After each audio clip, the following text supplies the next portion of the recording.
Bonjour à tous. À travers le livre Nour, pourquoi n'ai-je rien vu venir, j'ai voulu d'abord à travers une correspondance, c'est un roman épistolaire, entre un père érudit qui est un philosophe, islamologue, et sa fille qui a fait de très bonnes études et qui malgré cela finit par rejoindre Daesh. Et donc ce que je voulais à travers ce livre, c'est qu'il y ait une disputation à travers des arguments, je dirais, de part et d'autre, ce qui nous permet aussi de pouvoir écouter parfois ce que nous ne voulons pas entendre et qui nous est dit à travers l'idéologie et la pensée de Daesh.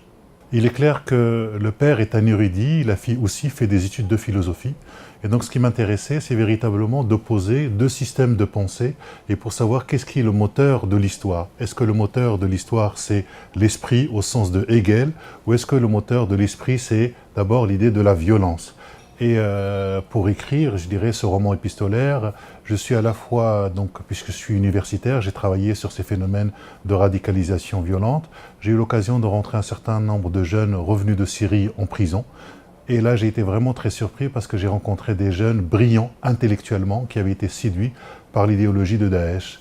J'ai notamment étudié, je dirais, le discours de Daesh, la propagande de Daesh, sur quel type de texte il s'appuie. Donc il y a une pensée quand même qui est élaborée.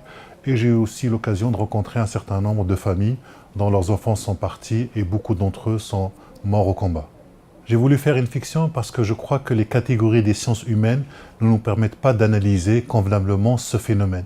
Et qu'aujourd'hui, la littérature, par la fiction, par l'imaginaire, permet en incarnant à travers des personnages de toucher quelque chose de la vérité que les catégories que nous utilisons dans les sciences humaines ne peuvent pas rendre compte. Et que pour aborder cette question de la violence et notamment de ses effets, seule la littérature permet, me semble-t-il, de saisir cette violence-là.